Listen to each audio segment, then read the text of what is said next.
দেশের এমন একটা পরিস্থিতি, যে পরিস্থিতিতে অন্য কোনো বিষয়ে কথা বলতেই ভাল লাগে না। আসসালামু আলাইকুম, সবাই কেমন আছেন? আশা করছি সবাই ভালো আছেন। বর্তমানে দেশের যে পরিস্থিতি, এই পরিস্থিতিগুলো আগেও ছিল, এরকম না যে আমরা এটা নতুন দেখতেছি। পরিস্থিতিগুলো আগেও ছিল, কিন্তু সেগুলো প্রকাশ্যে আসতো কম। হয়তো কিছু মানুষ জানতো সোশ্যাল মিডিয়া উপলক্ষে। এখন বড় বড় মিডিয়াগুলো যখন এগুলা কাভার করে, তখন সত্যি আতঙ্কে থাকতে হয়। যে ঘটনাগুলো আমরা জানি না, সেই ঘটনাগুলো নিয়ে কিন্তু আমরা উদ্বেগ হই না। আর যে ঘটনাগুলো আমরা দেখতেছি চোখের সামনে, সেটা নিয়ে কিভাবে আমরা চুপ থাকতে পারি? এমন একটা পরিস্থিতি বাংলাদেশে চলতেছে, যে পরিস্থিতিতে যে উপদেষ্টাগণ তারা উপরে চেয়ারে বসে আছে, তারা যেরকম মানুষ সেরকম চিন্তা ভাবনা করে। তারা মনে করতেছে যে আমরা যেরকম ভালো, সাধারণ মানুষও সেরকম ভালো। বাংলাদেশের যদিও বেশিরভাগ মানুষই এই জুলাই অভ্যুত্থানের সাথে ছিল, তারপরেও কিছু কিছু মানুষ আছে জুলাই অভ্যুত্থানে আন্দোলন করার পরেও তারা এখন অপকর্ম করে বেড়াইতেছে। আপনি এটা বলতে পারবেন না যে যারা জুলাই আন্দোলনে আন্দোলন করছে তারা এখন সাধু। তাদের মধ্যেও কিন্তু কিছু টোকাই পোলাপান আছে যারা কিন্তু এই সন্ত্রাসী কর্মকাণ্ড করে বেড়াইতেছে। সাধু কেউই না। উপদেষ্টারা ওই জায়গায় বসে মনে করতেছে যে দেশের মধ্যে শুধু তারা যেভাবে চাইতেছে সেভাবেই হবে, সেই রকমই হবে। কঠোর হতে হবে সবাইকেই, সেরকমই হবে না। কঠোর অবশ্যই হতে হবে। আপনারা যদি এভাবে জনগণকে ছেড়ে দিয়ে রাখেন, তাহলে যার যা সুবিধা লুটার জন্য সবাই কাজ করবে। সেটা আওয়ামী লীগ হোক, আর বিএনপি হোক, আর যে কোনো দলই হোক, আর সাধারণ মানুষই হোক, যার যার স্বার্থ শেষে লুটে নেবেই। আপনারা যদি এরকম সব কিছুই জনগণের উপর ছেড়ে দিয়ে রাখেন যে জনগণ যা বলবে তাই, জনগণ বললে করবেন, না বললে করবেন না, এভাবে কিন্তু দেশ চলবে না। এভাবে কোনো দেশ চলে না।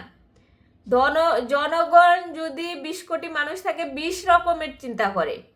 আপনারা ওই 20 কোটি রকমের চিন্তাকে আপনারা প্রাধান্য দিলে হবে না।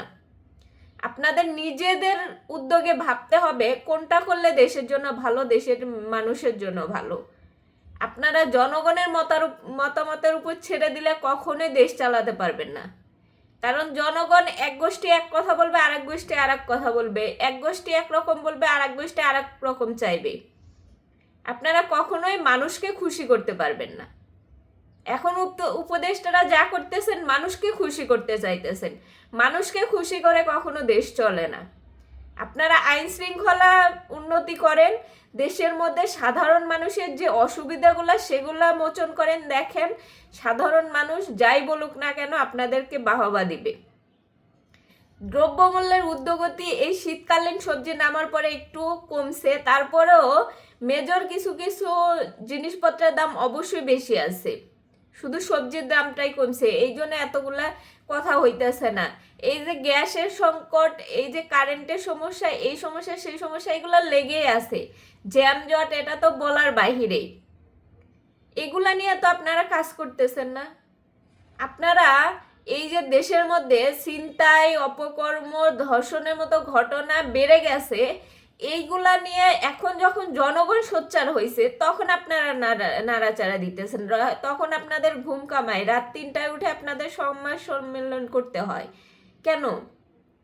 আপনারা কি এগুলা দেখেন না, জানেন না?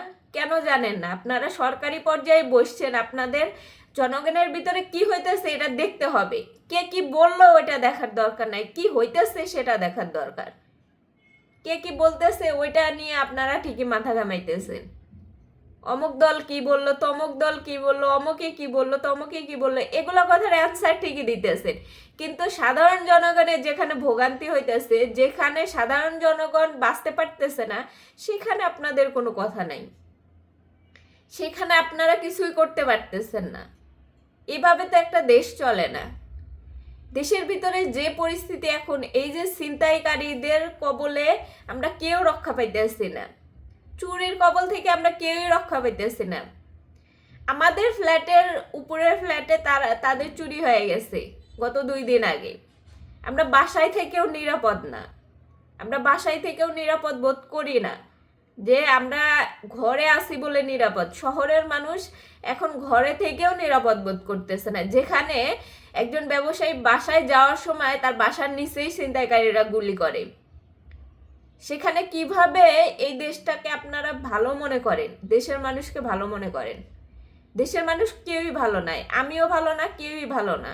সবাইকে বিশ্বাস করবেন না। আপনাদের মতো আপনারা দেশ চালান, আপনারা যেখানে করতে হবে সেখানে করেন। আপনারা কেন কে কি বললো না বললো সেটাতে মাথা ঘামান? জনগণ যখন ক্ষেপে ওঠে তখন সেই কথার গুরুত্ব দেন, আর যতক্ষণ না ক্ষেপে ততক্ষণে সেটার গুরুত্ব দেন না। এটাই হচ্ছে আপনাদের ব্যর্থতা। এই জন্যই আপনারা দেশটা চালাইতে পারতেছেন না। আমরা স্বৈরাচার কখনোই ফেরত চাই না, তবে আপনাদেরকে ভালোভাবে কাজ করতে হবে। আমরা কখনোই বলবো না যে আগে সরকারই ভালো ছিল। অবশ্যই এ কথা বলতে পারি যে শেখ হাসিনা কিছু কিছু কাজ অবশ্যই ঠিক করছে। এই যে বাঙালি, যে উশৃঙ্খল বাঙালি, এদেরকে শায়েস্তা ঠিকই করতে পারছে। এই জায়গাগুলোতে আপনাদের কাজ করতে হবে।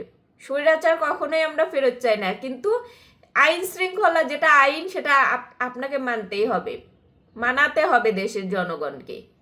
কে কি বললো না বললো সেটা দেখার দরকার নাই। আইন যেখানে সেখানে আইনই থাকবে। আইনের আওতায় যখন সবাই শাস্তি পাবে তখন মব জাস্টিস হবে না, মবের মতো কালচার তৈরি হবে না, দেশের মধ্যে অরাজকতা হবে না, কিচ্ছু হবে না। শুধু আপনারা আইন প্রতিষ্ঠা করেন, আইনিভাবে সবাইকে শাস্তির ব্যবস্থা করেন, দেখেন দেশের জনগণ এমনিতেই ভালো হয়ে যাবে। এই চুরি, ছিনতাই, ডাকাতি সবকিছু বন্ধ হয়ে যাবে। যখন শাস্তির ভয় মনের মধ্যে আসবে যে আমাকে শাস্তি পেতে হবে, তখন সেই মানুষটা অন্যায় করতে অন্তত দুইবার ভাববে। এখন সেটা ভাবে না তারা, কারণ জানে যে এখন কেউ কিচ্ছু বলবে না, কিছু বলার মতো লোক নাই। কারণ যে সরকারের যে উপদেষ্টারা আছে তারা তো খুবই ভালো মানুষ, তারা এইগুলা নিয়ে মাথা ঘামাবে না। আইন শৃঙ্খলা বাহিনী তো টাকা দিলেই তারা শেষ, টাকা খাবে আর কোনো কথা নেই। তাদের মতো তারা কাজ তো করে না, কারণ 15 বছর কাজ করতে হয় নাই। এখন সেই কাজের ধারাটা তারা কিভাবে ফিরিয়ে আনবে? তাদের তো 15 বছর কিছুই করতে হয় নাই। যে কেউই গেছে টাকা খাইছে, তাদের কাজ হয়ে গেছে। যে টাকা দিতে না পারছে তার কাজ হয় নাই। এখন আইন শৃঙ্খলা বাহিনীর পরিস্থিতি এখনোই সেরকমই আছে। কেউ তদবির করতেছে, তার কাজটা এগিয়ে যাইতেছে, কেউ তদবির করতেছে না, তার কাজটা এগিয়ে যাইতেছে না।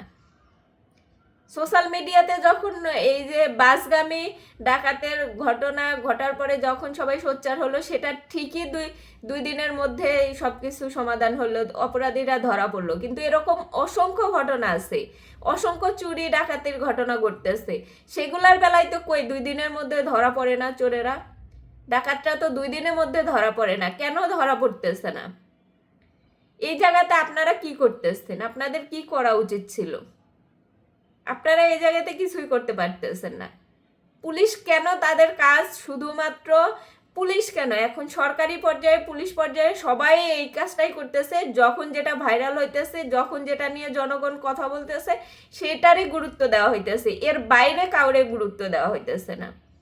কেন এর বাইরের বিষয়গুলোকে দেখা হইতেছে না? যারা এইভাবে ভাইরাল না হইতে পাইতেছে তারা কেন বিচার পাইতেছে না?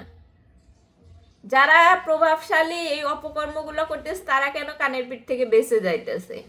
এই জিনিসগুলো সরকারকে অবশ্যই দেখতে হবে। আপনারা কি করতেছেন? দেশের মধ্যে এমন একটা পরিস্থিতি যে আমরা অন্য কোনো বিষয়ে খেয়ালই দিতে পারি না, কখন কি হয়ে যাইতেছে আমরা নিজেরাও জানি না। 1 ঘন্টার জন্য যদি অফলাইন থাকি, মনে হয় যে দেশ থেকে কি হয়ে যাইতেছে, কি ঘটে যাইতেছে কিচ্ছু বুঝতে পারতেছি না। মানে আমরা মনে হয় যেমন আতঙ্কে থাকি, ঘরে বসেও আতঙ্কে থাকি। তো এই আতঙ্কে আমরা থাকতে চাই না। সরকারকে অবশ্যই কিছু না কিছু করতে হবে এবং আপনারা করেন, এটা করা আপনাদের দায়িত্ব। সবাই ভালো থাকেন, সুস্থ থাকেন। আল্লাহ হাফেজ।